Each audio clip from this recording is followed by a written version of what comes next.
Já estamos de volta com o seu programa Estilo de Vida, hoje recebendo o cirurgião plástico Israel Oliveira. O nosso tema do bate-papo do dia é sobre a fenda ou fissura palatina, ou mais conhecida popularmente como lábio leporino. Doutor, agora a gente vai explicar um pouquinho dos tipos de fissura e a sua evolução também. Aqui a gente apresenta um bebê normal.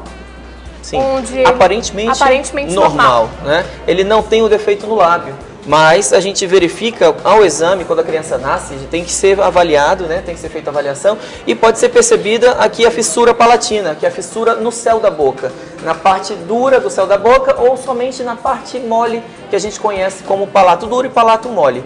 Às vezes, somente a úvula, sabe a campainha que tem no fundo da garganta? Isso somente pode estar bífido, ou seja, está dividido como uma língua de cobra. Isso já pode ser uma característica, mas não traz complicações, talvez somente para a fala. A gente estava conversando no intervalo que essa primeira figura aqui é uma das situações mais graves. Sim, quando a gente tem a fissura palatina, a fissura no céu da boca, é quando apresenta comunicação com o nariz. Então, apresentando comunicação com o nariz, a criança vai ter a dificuldade maior de passar o leite para o nariz e aspirar. Essa dificuldade é muito grande. Quando se tem uma lesão no lábio, ele não tem a musculatura orbicular, ele não tem a musculatura da boca e ele vai ter uma dificuldade para sucção, para mamar.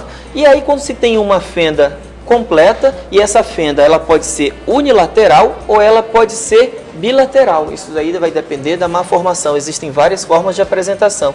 Quando ele apresenta uma alteração de fissura labial e tem continuidade com a fissura palatina, aí a complicação realmente é muito mais grave, porque ele não tem nem o poder de sucção e também não tem o poder de controle de manter o leite na boca, e a possibilidade de aspirar também é muito grande. A possibilidade de otites, infecções de orelha são muito grandes e recorrentes e pode levar também à surdez. Então isso a gente deve ficar atento para o tratamento ser bem precoce.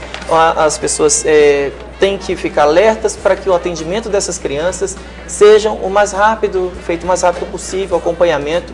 Lembrando que esse tratamento ele leva anos, não é um tratamento em tempo único. Muitas vezes faz somente a correção do lábio, né, porque é um defeito maior, e aí depois com o crescimento da criança, com o aumento de peso, uma maior condição para se fazer cirurgia, é feita a cirurgia no palato duro, a correção completa. Mas a correção definitiva vai até a adolescência, até a idade adulta.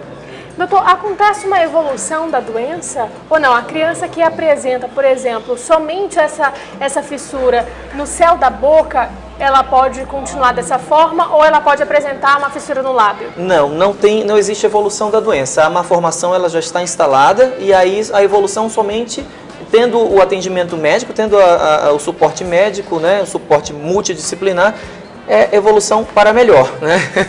Então, é isso que esperamos. Mas a doença não evolui. Ela já nasce, já está instalada dessa forma e a partir daí nós temos que diagnosticar e definir o que deve ser feito. Eu vou pedir para a nossa produção colocar o nosso terceiro vídeo, já que nós falamos no bloco anterior sobre a amamentação, a forma não correta, ou seja, incorreta de fazer a amamentação dessa criança. A gente vai mostrar a forma correta, quais são essas posições mais indicadas que as mães devem saber. A criança tem que ficar numa posição vertical, o mais vertical possível. Claro que cada mãe vai conhecer o seu filho, dependendo do defeito e a forma como ele consegue se adaptar melhor. A relação da mãe com o bebê é muito importante. E essa amamentação, no geral, a gente orienta que ele fique na posição vertical, né? Quando é pequenininho, quase em pé, ou quando ele maior, um pouquinho sentado no colo da mãe, de frente para a mãe, para amamentar. E esse leite, por uma questão de pela gravidade, possa cair direto na barriga, né? Para o esôfago e para o estômago.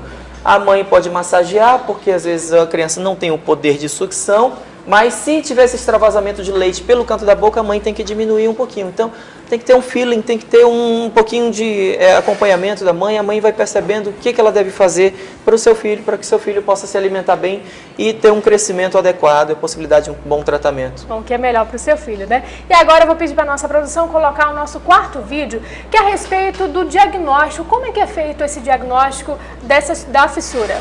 Pois é, o diagnóstico, ele, como eu já havia falado, ele pode ser feito já no ventre, né, no útero, e ele pode ser feito por ultrassonografia. A ultrassonografia é um exame excelente para esse diagnóstico, mas depende do seu acompanhamento no pré-natal. E após o nascimento, a alimentação dessa criança, o crescimento pode ser acompanhado, tem que ser uma equipe multidisciplinar, são vários profissionais envolvidos, não é só a cirurgia plástica, pediatria, cirurgia plástica, fonoaudiólogo, ortodontista, nós temos a psicóloga, nós temos serviço social, uma assistente social para dar todo o suporte. E o acompanhamento e o ganho de peso dessa criança é que vai dar a conduta do momento da cirurgia. Às vezes a criança nasce com baixo peso, magrinha, anêmica, então a gente não pode realizar a cirurgia de imediato para correção. Tem que esperar um período de crescimento. O lábio a gente já tem autorização hoje em dia com o desenvolvimento de técnicas anestésicas para fazer a correção do lábio logo ao nascimento. 24 horas, 72 horas a gente pode corrigir. Mas a correção do palato, quando a criança cresce, lá por um ano, 18 meses, 1 ano e meio, a gente pode fazer essa correção com mais segurança.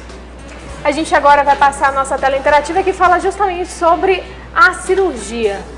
Então, de que forma acontece a cirurgia? Pode ser feita a partir dos 3 meses de idade, dependendo do nível? Isso daí, para correção do lábio, a fenda labial somente já está autorizada, dependendo da condição de saúde da criança, a gente já pode corrigir com 24 a 72 horas. Isso daí em grandes centros, grandes hospitais que tenham um suporte importante e bem desenvolvido. Uma cicatriz e retração na boca, bom, existem cicatrizes, né? Foram feitas cirurgias, vão ter cicatrizes. Mas a cirurgia plástica, ela desenvolveu técnicas exatamente isso, para que a musculatura da boca fique da melhor forma possível e com uma menor cicatriz.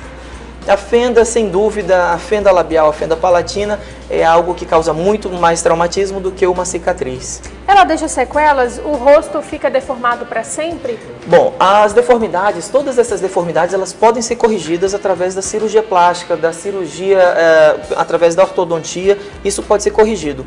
O nariz também, ele apresenta, às vezes pode apresentar uma formação associada, então pode ser corrigido o nariz com rinoplastia, pode ser corrigido o lábio, pode ser corrigido o palato, a posição dos dentes também com a ortodontia, com o auxílio da ortodontia, uma equipe grande, mas que consegue trazer um bom resultado para várias crianças. Doutor, para finalizar a nossa entrevista, eu vou pedir para a nossa produção colocar o nosso último vídeo, a criança depois da cirurgia plástica. Vamos lá. De que forma ela reage aí, participa também da sociedade? Bom, após a correção, tendo esse acompanhamento, a criança pode se desenvolver absolutamente normal. Ela pode se alimentar, pode ter o crescimento e desenvolvimento normal.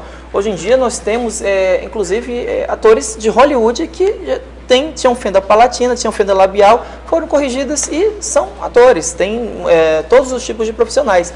A fenda corrigida, o acompanhamento sendo feito, o crescimento dessa criança é normal. Essa fenda palatina, essa fenda lábio-palatina, ela não está associada a nenhuma, a não ser que seja uma síndrome, tem uma questão sindrômica, mas ela não está associada a nenhuma deficiência mental, a nenhuma dificuldade de aprendizado. Então é somente uma formação mesmo na face que pode ser corrigida pela cirurgia. Bom, como nós vimos no vídeo, realmente não é uma má formação que acomete somente a nossa região, o Brasil. Isso acontece em todo mundo e realmente, como o senhor falou, que existem atores de Hollywood. Pesquisando na internet, a gente conseguiu encontrar alguns. Se você quiser saber mais informações ou quem é esse ator, procura lá na internet que vai aparecer a foto. Você vai verificar como é tão importante essa cirurgia plástica e depois é quase imperceptível realmente. A pessoa leva uma vida normal, absolutamente normal. A questão é ter o acompanhamento adequado e o tratamento adequado. Doutor, muito obrigada pela sua presença. Volte sempre com essas novidades, temas importantíssimos para o nosso bate-papo do dia. Obrigado, eu agradeço. Bom dia a todos. E para você que está em casa, não saia daí porque o seu programa Estilo de Vida vai para um breve intervalo, mas daqui a pouquinho a gente volta. Até lá!